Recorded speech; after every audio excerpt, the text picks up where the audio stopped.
On salut tous les gars de Chris. Alors, ça fait 5 sur 5. Match difficile, on a gagné. Beaucoup de souffrance de la première mi-temps. Commence les choses faciles. Notre but, c'est la photographie, c'est l'emblème,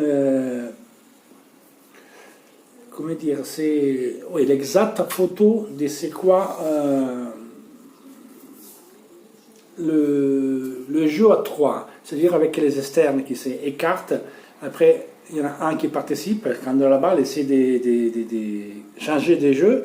Et là, c'est David D'Ambrosio, comme il est rentré, il a coupé la trajectoire et il a fait un but. Ça, c'est le schéma parfait. L'Atalanta nous a fait 2 buts comme ça l'année dernière quand on a perdu. On voit beaucoup les joueurs d'Atalanta faire ça. L'équipe des Mazzarri il faisait ça. Ça, c'est une des schémas idéal.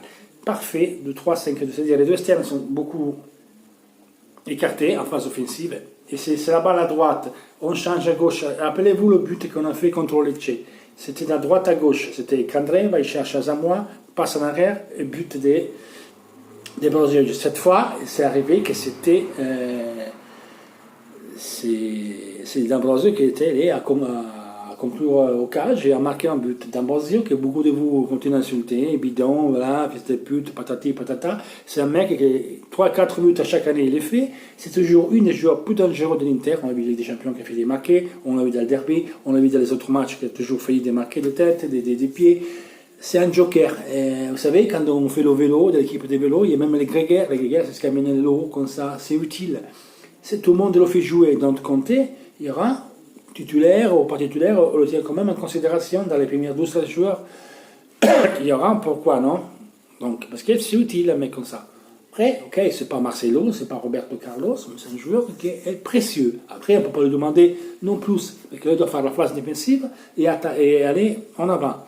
Nous, on fait blabla assis, on va faire des choses comme ça, on ne verrait jamais. Donc, moi, je félicite D'Ambrosio, mais j'ai toujours dit que les mecs, des fatigues sont importantes. Première mi-temps, on a mis Vecino pour contraster leur physicité et on a souffert. On a souffert beaucoup. Andanovic, elle était superlative. De Vrij, il a fait un match. De Vrij. Des 3 défenseurs, c'est celui qui on parle moins de lui. Et pour moi, c'est le plus fort techniquement et au marquage. Et aujourd'hui, il était impérial. Aujourd'hui, il était impérial Barella. Il a récupéré des ballons en face des Messi de première mi-temps, sans trop briller, mais il était présent en phase de récupération. Deuxième mi-temps, il a monté d'un cran.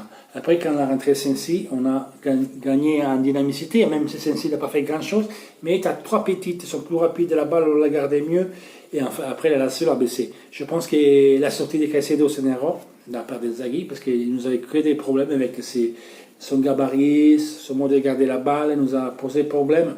Les Coréens, ils bénéficié, un peu comme il faisait Politano, on peut faire Sensi con Lukaku, il utilise le jeu de l'avant-centre. Voilà, enfin sorti lui, eux ils sont blessés, nous on a pris plus, on a pris les mesures un peu plus, on a vu déjà le changement des jeux de Barella.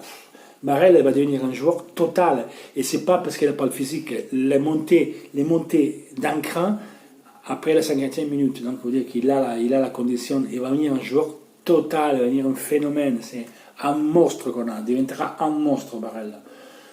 Donc il faut continuer comme ça. Il y a des matchs qui sont faciles, des matchs qui sont moins faciles, et des matchs qui seront plus brillants, avec plus de peps, et des matchs qu'on va souffrir. Paris Saint-Germain s'est pris 2 poires par Reims à la maison, ça veut dire que Reims c'est plus fort que Real Madrid. Barça l'a perdu contre Granada la semaine dernière, elle a perdu 2 matchs, donc vous voyez que tout le monde peut perdre. Je vais souligner qu'un championnat, c'est la 4e fois que je joue à San Siro sur 5 matchs. On a tous gagné, on n'a pas pris un seul but. 4 à Lecce, 1 Udinese, 1 à la Lazio, et bon, 2 Milan, même si c'est à l'extérieur, mais c'est toujours un match joué à San Siro.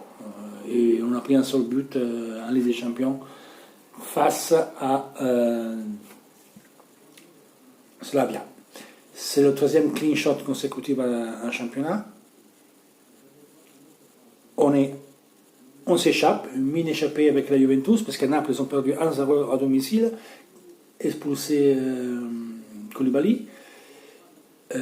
Donc 15 Inter, 13 Juventus, 10 Atalanta,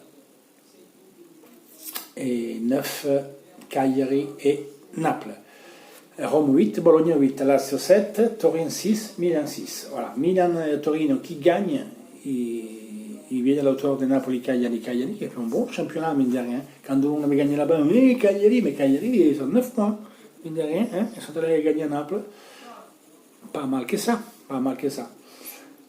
Donc aujourd'hui, il faut être content, on a souffert, ça arrive, ça arrive. La Lazio, c'est une équipe qui crée beaucoup d'occasions et avec n'importe quelle équipe. Après, ils ne concrétisent pas. Ça, c'est leur problème. De le foot, c'est la raison qui marque. Danovic, grand match. Je pense qu'il n'y a rien à dire. Et puis voilà, les gars. On se verra demain avec une vidéo un peu plus calme, plus cool. Pourtant, c'était de gagner. On a gagné et on est tous contents. À la prochaine. 5 matchs, 5 victoires, toujours Inter. Ciao.